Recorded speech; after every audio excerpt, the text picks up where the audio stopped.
میں گواہی دیتا ہوں کہ اللہ کے سوا کوئی سچا معبود نہیں، وہ تنہا ہے، اس کا کوئی شریک نہیں، اور میں گواہی دیتا ہوں کہ ہمارے نبی محمد صلی اللہ علیہ وسلم اس کے بندے اور رسول ہیں۔ اے مومن مرد و عورت کی جماعت، میں اپنے آپ کو اور آپ سب کو تقوی کی وصیت کرتا ہوں، ایک ایسے موسم میں جس میں تقوی کا مقام و مرتبہ اچھی طرح ظاہر ہوتا ہے، جیسا کہ اللہ رب العالمین نے ارشاد فرمایا، اے ایمان والو، تم پر روزے فرض کر دیے گئے ویسے ہی جیسے تم سے پہلے لوگوں پر فرض کیے گئے تھے، تاکہ تم تقوی کی راہ اختیار کرو۔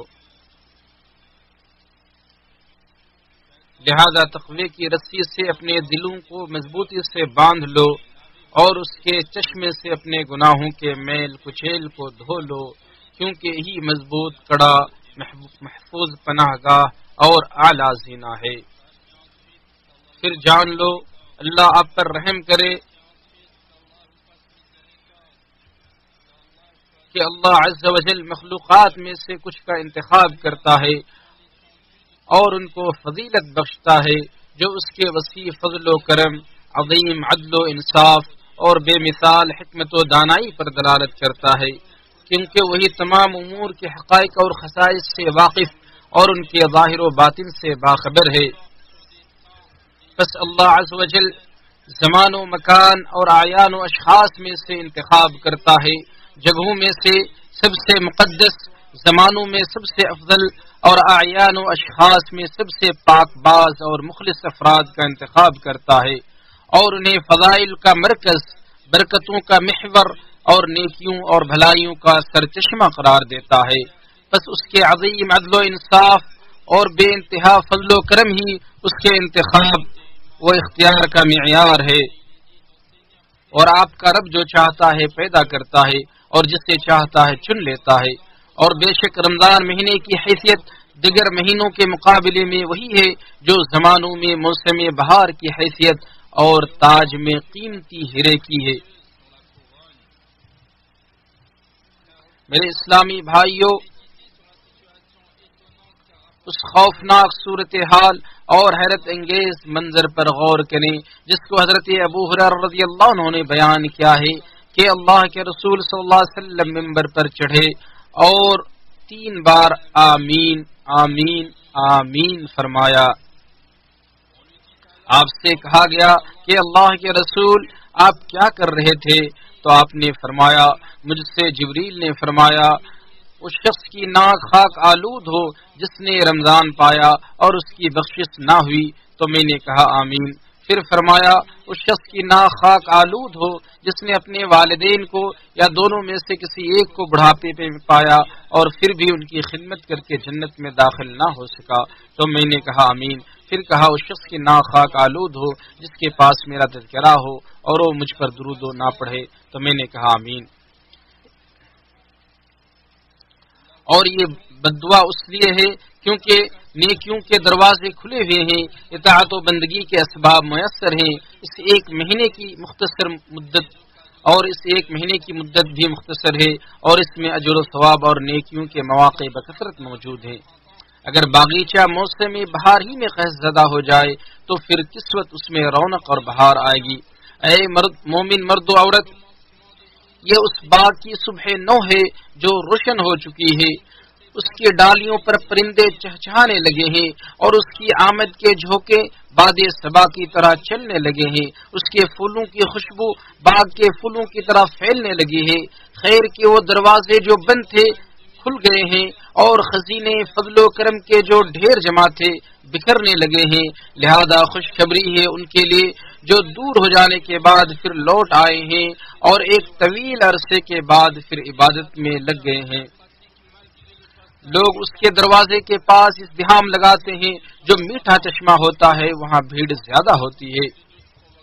یہ وہ مہینہ ہے جس میں انسانی نفس و روح اپنے رب کی طرف اسی طرح دوڑتے ہیں جس طرح ایک سخت پیاسا انسان ابلتے چشمے کی طرف دوڑتا ہے۔ زبان اور تمام اعضاء و جوارے خیر و نیکی کی طرف اسی طرح بھاگتے ہیں جس طرح عمدہ نسل کا گھوڑا ریس اور مقابلے میں بھاگتا ہے۔ انسان اللہ سے کتنا بھی دور ہو جائے، اس کا دل کتنا بھی سخت ہو جائے، آنکھ جس قدر بھی خشک ہو جائے، اس کے دل کی پہنائیوں اور گہرائیوں میں موجود خیر و نیکی کے داعیات و جذبات باغیچہائے ذکر کی طرف لپکتے ہیں اور عبادت کے عدم تسلسل کی وحشت سے کراہتے ہیں۔ ملامت کرنے والا نفس مرتا نہیں، اگرچہ اس کی طاقت و قوت ضعف و کمزوری کا شکار ہو جائے یا اس پر گناہوں کے زنگ چڑھ جائے، وہ خیر کی امید رکھتا ہے، اپنے رب اور آقا سے قریب ہونا پسند کرتا ہے اور اپنی ان مقامات تک پہنچنے کا شوق رکھتا ہے جہاں وہ راحت، سکون اور خواہش و آرزو کو پاتا ہے۔ نفس خیر کے اسباب پر مارے خوشی کے ایسے ہی جھومتا ہے جیسا کہ اونٹ خودی خانی پر جھومتا اور دوڑتا ہے۔ کتنی آنکھیں ہیں جو خشک ہونے کے بعد اس ماہ مبارک میں آنسوؤں کے بادل برسائیں، کتنے ایسے سخت دل ہیں جو سختی کے بعد اس میں نرم پڑ گئے، کتنے نفس ایسے ہیں جو اپنے رب سے دور تھے پھر اس میں قریب ہو گئے، کتنی زبانیں ایسی ہیں جو زمانے تک لغو اور باطل امور میں مصروف رہیں پھر اس میں خیر کے امور میں پلٹ آئیں، اور کتنے اعضاء ایسے ہیں جو نیکی کے کاموں سے روک دیے گئے پھر اس میں انہیں کھول دیا گیا۔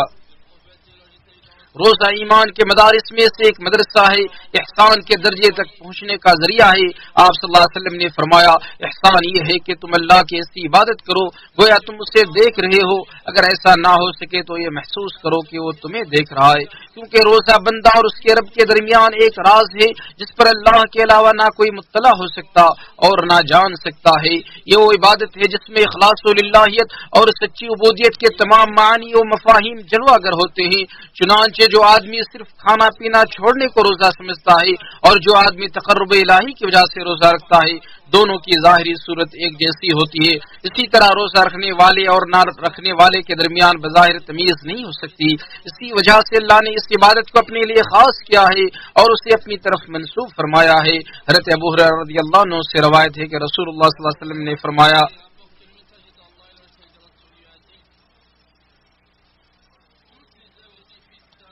ابن آدم کے ہر نیک عمل کو 10 گنا سے 7 گنا تک بڑھا دیا جاتا ہے۔ اللہ نے فرمایا، سوائے اس روزے کے کیونکہ وہ میرے لیے ہے اور میں ہی اس کا بدلہ دوں گا، وہ میری وجہ سے اپنی جنسی خواہش اور اپنا کھانا پینا چھوڑ دیتا ہے۔ روزے دار اپنے رب کی عبودیت و بندگی میں اس کی نگرانی کا خیال رکھتے ہوئے اور اس سے امید اور خوف رکھتے ہوئے اپنا کھانا پینا اور جنسی خواہش چھوڑ دیتا ہے، چنانچہ وہ اپنے رب کی عبودیت میں اپنی شہوتوں کے پیچھے نہیں بھاگتا گرچہ تمام مخلوق کی نگاہیں اس سے دور ہوں۔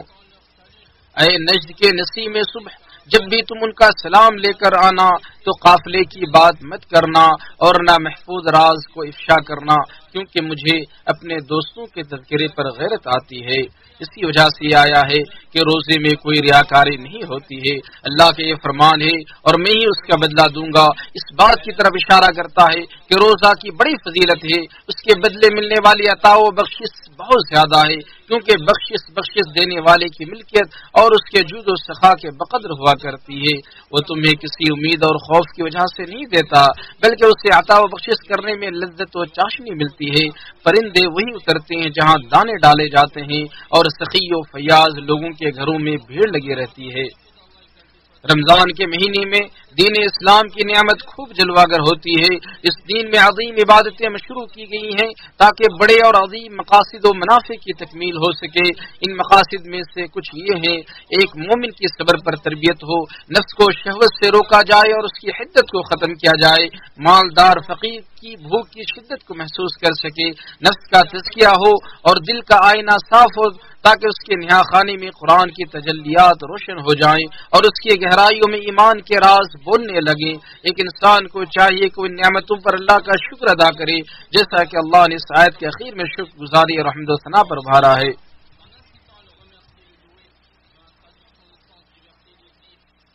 رمضان وہ مہینہ ہے جس میں قرآن کریم نازل کیا گیا جو تمام لوگوں کے لیے ہدایت ہے، اور اس میں ہدایت اور حق و باطل میں امتیاز کرنے والے واضح دلائل موجود ہیں۔ لہذا تم میں سے جو شخص اس مہینے کو پالے اس پر لازم ہے کہ پورا مہینہ روزہ رکھے۔ ہاں اگر کوئی بیمار ہو یا سفر پر ہو تو دوسرے دنوں سے گنتی پوری کر سکتا ہے، کیونکہ اللہ تمہارے ساتھ نرمی کا برتاؤ چاہتا ہے، سختی کا نہیں چاہتا۔ بعد میں روزہ رکھ لینے کی رخصت اس لیے ہے کہ تم مہینہ بھر کے دنوں کی گنتی پوری کر لو،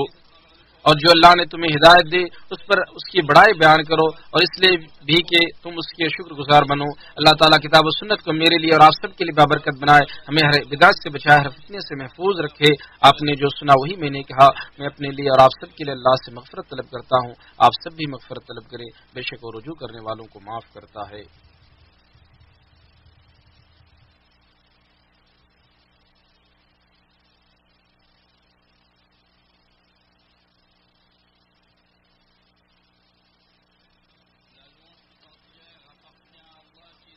تمام تعریفیں اللہ کے لیے ہیں جو حمد و ستائش کا مستحق و سزاوار ہے۔ ہمارے نبی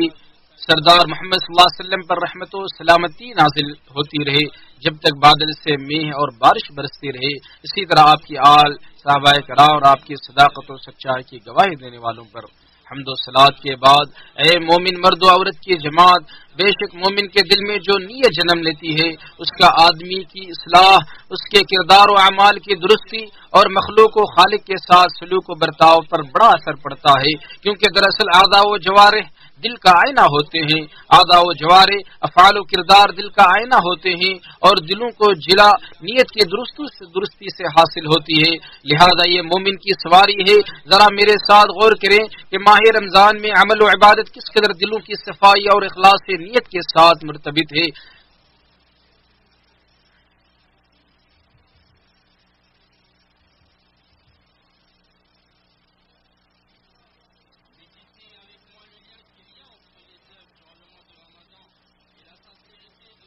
نبی صلی اللہ علیہ وسلم کا ارشاد ہے، جو شخص ایمان و احتساب کے ساتھ رمضان کے روزے رکھے تو اللہ تعالیٰ اس کے گزشتہ گناہوں کو بخش دیتا ہے۔ اسی طرح آپ نے ارشاد فرمایا، جس نے شب قدر میں حالت ایمان کے ساتھ ثواب کی غرض سے قیام کیا اس کے سابقہ گناہ بخش دیے جاتے ہیں۔